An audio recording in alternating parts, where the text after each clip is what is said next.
Baik, di sini saya akan membahas materi tentang role playing. Yang pertama, pengertian metode role playing.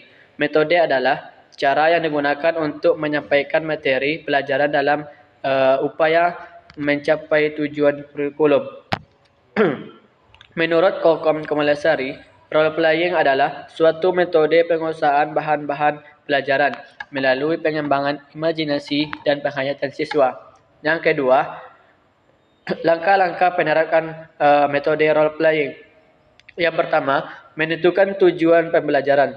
Guru perlu merumuskan tujuan yang ingin dicapai melalui kegiatan role playing, seperti pemahaman siswa tentang suatu konsep atau nilai dalam Islam.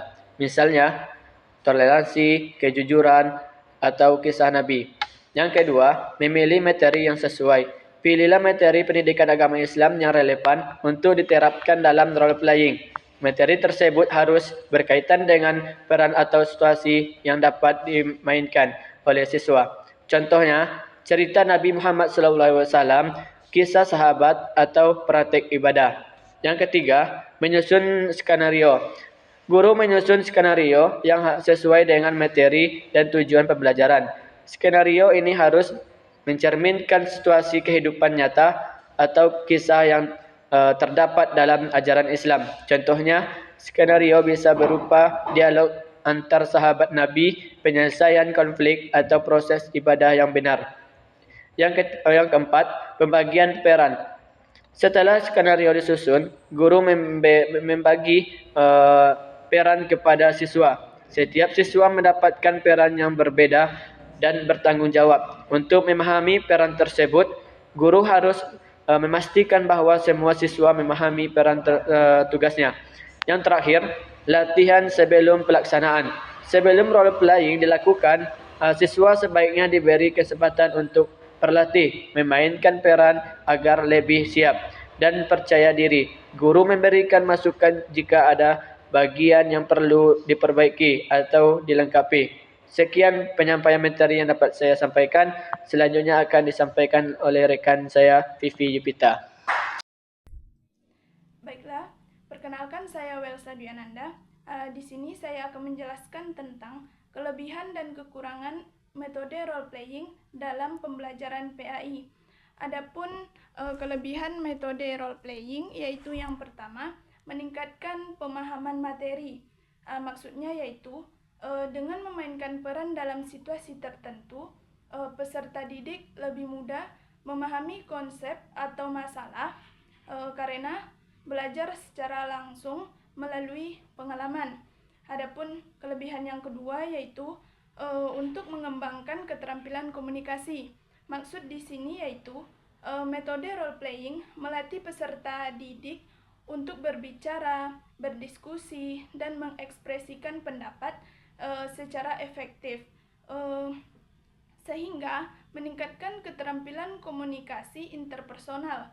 Adapun kelebihan yang ketiga yaitu melatih empati dan perspektif.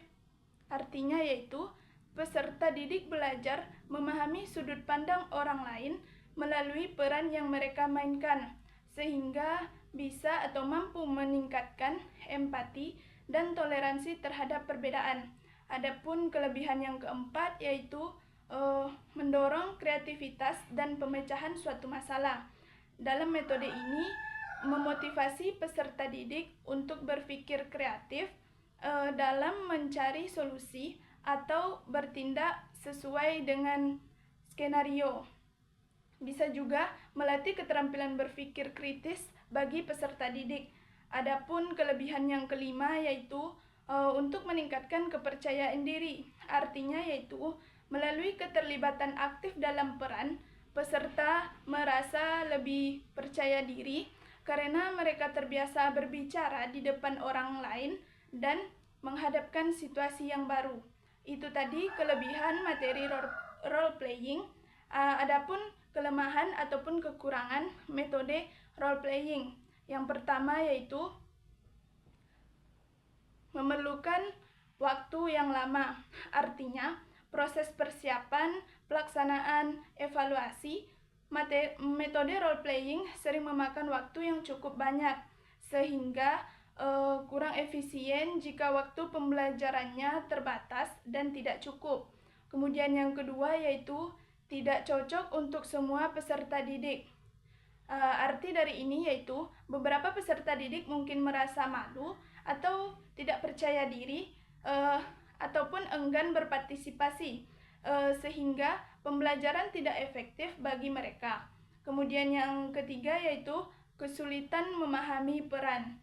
Artinya jika peserta didik tidak memahami peran yang diberikan atau konteks situasi dengan baik, maka pembelajaran dapat menjadi kurang bermakna dan hasilnya tidak optimal.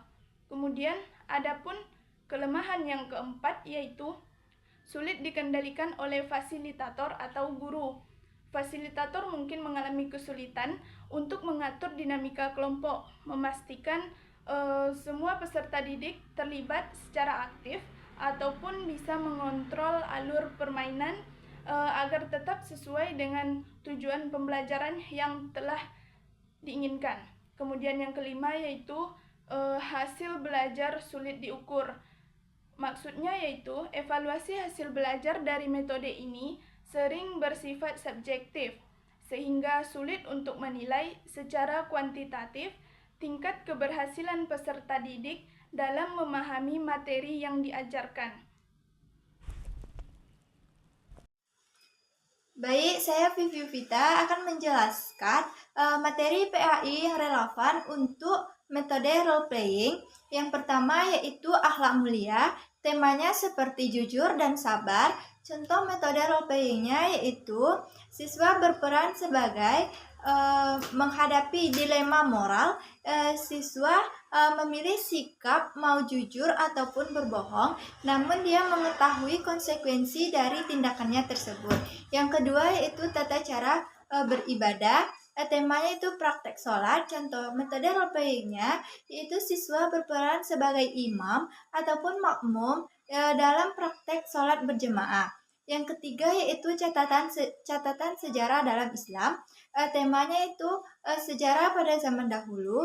Contoh metode role playing-nya itu siswa berperan sebagai tokoh para sahabat dan mengambil pelajaran dari peran yang dilakukannya tersebut. Yang keempat yaitu muamalah dalam Islam. Temanya itu jual beli dalam Islam. Contoh metode role playing-nya siswa berperan sebagai jual beli yang benar dalam Islam. Yang kelima yaitu pendidikan moral dan etika dalam Islam. Temanya itu menjaga hubungan sesama manusia. Contoh metode role play-nya yaitu simulasi dialog debat mengenai menjaga hubungan yang baik. Dan materi yang selanjutnya yaitu tujuan dari metode role playing. Yaitu yang pertama meningkatkan pemahaman ajaran Islam. Yang kedua menumbuhkan empati dan kepedulian. Yang ketiga yaitu mengembangkan keterampilan sosial dan komunikasi. Yang keempat yaitu penerapan nilai-nilai Islam dalam kehidupan sehari-hari. Yang kelima yaitu mengasah kemampuan pemecahan masalah. Yang keenam yaitu meningkatkan minat dan motivasi belajar. Materi selanjutnya yaitu beberapa manfaat dari metode role playing. Yang pertama itu meningkatkan pemahaman materi. Yang kedua yaitu mengembangkan kemampuan berpikir kritis dan kreatif. Yang ketiga yaitu meningkatkan empati dan perspektif siswa. Yang keempat itu menanamkan nilai-nilai Islam dalam kehidupan sehari-hari. Yang kelima yaitu keterampilan sosial dan komunikasi. Yang keenam mengurangi rasa canggung atau takut dalam berbicara. Yang ketujuh yaitu mempermudah penyampaian pesan agama. Yang kedelapan yaitu meningkatkan motivasi dan keterlibatan siswa.